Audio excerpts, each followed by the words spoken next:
Sebagai salah satu negara dengan penduduk terbesar dan kebudayaan tertua, Cina memiliki berbagai tradisi unik. Negara ini juga terkenal sebagai raksasa ekonomi dari Asia, menjadikannya sebagai salah satu negara kapitalis. Di sisi lain, Cina masih memegang teguh falsafah sosialis dalam menjalankan negaranya. Tetapi tak sampai di situ saja keanehan yang dapat kita temukan dari Cina. Sekitar 35 juta warga Cina masih tinggal di dalam gua. Menurut laporan LA Times, pada tahun 2012, sekitar 35 juta penduduk Cina masih bermukim di dalam gua. Kebanyakan berasal dari dataran tinggi Loess, Provinsi Shanxi.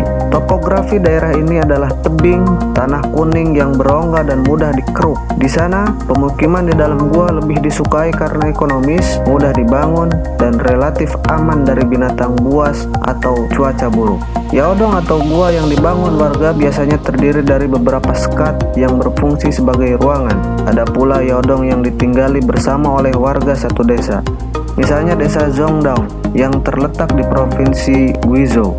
Meskipun terkesan primitif, pada dasarnya yaodong yang ditinggali warga Cina cukup nyaman dan memiliki fasilitas memadai. Dinding gua dilapisi dengan bata dan semen agar terlihat lebih indah. Kemudian Cina menjatuhkan hukuman mati 4 kali lebih sering daripada seluruh negara di dunia. Hukuman mati 4 kali lebih sering daripada seluruh negara di dunia menurut laporan USA Today. Cina merupakan negara dengan tingkat eksekusi tertinggi di dunia, disusul oleh Iran. Eksekusi dilakukan oleh regu tembak atau dengan suntik mati. Cina bahkan memiliki mobil van khusus untuk eksekusi. Dengan begini, hukuman mati bisa dijalankan dengan lebih cepat, aman, dan efisien.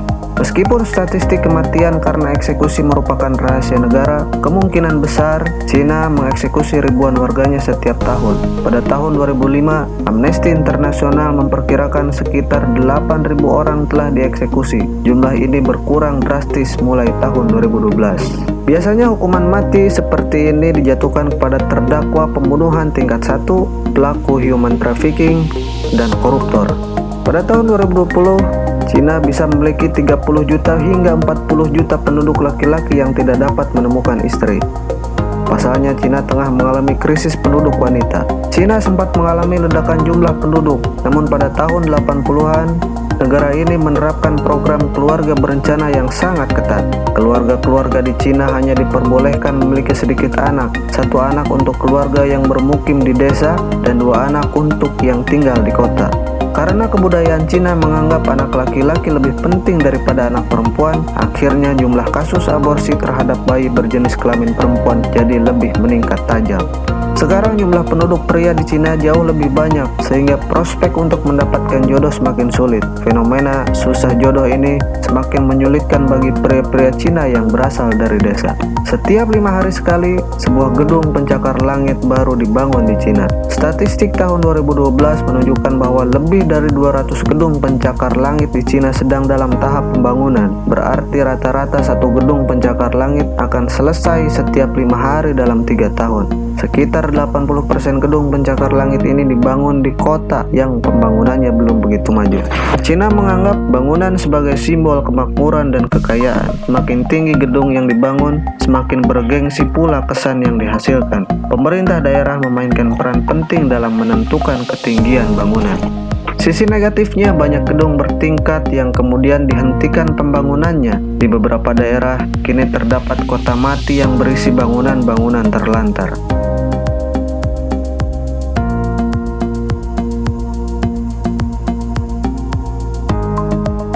Setiap tahun hampir 4 juta kucing di Cina dibantai untuk dijadikan makanan. Pada bulan Desember 2012, surat kabar Nanfang News melaporkan penyembelihan sekitar 4 juta kucing di Cina. Kucing-kucing ini biasanya dikirim ke restoran untuk diolah menjadi hidangan tradisional. Daging kucing merupakan simbol dari harimau, biasa disantap bersama ular dan ayam sebagai pembawa keberuntungan. Seperti sudah diketahui bersama bahwa warga Cina merayakan festival Yulin, di mana anjing dan kucing dimasak menjadi hidangan tradisional. Mereka percaya menyantap terhadap daging kedua hewan ini bisa memberikan berkah dan menyeimbangkan berbagai elemen alam dalam tubuh seseorang. Setiap tahun sekitar 10.000 anjing dan kucing disembelih untuk festival Yulin. Resminya hanya anjing dan kucing dari peternakan bersertifikat yang boleh disembelih untuk kebutuhan konsumsi. Namun tak sedikit anjing dan kucing liar yang ditangkap untuk disembelih. Dalam beberapa kasus, anjing dan kucing peliharaan pun disembelih untuk diperdagangkan. Cina adalah bangsa pertama yang mengenal ganja. Mungkin sekarang ganja lebih identik dengan Jamaika atau Amerika Serikat atau Belanda yang melegalkan tumbuhan bersifat halusinogen ini. Namun ternyata justru bangsa Cina yang lebih dulu mengenal ganja. Catatan sejarah mengenal pemanfaatan ganja yang tertua ditemukan di Cina. Pada tahun 6000 sebelum Masehi, orang Cina sudah mengolah ganja sebagai bahan makanan. Penggunaan ganja untuk keperluan medis sudah dikenal pada tahun 2727 sebelum Masehi. Sementara tahun 1500 sebelum Masehi, ganja sudah dibudidayakan memenuhi kebutuhan pangan dan serat tekstil.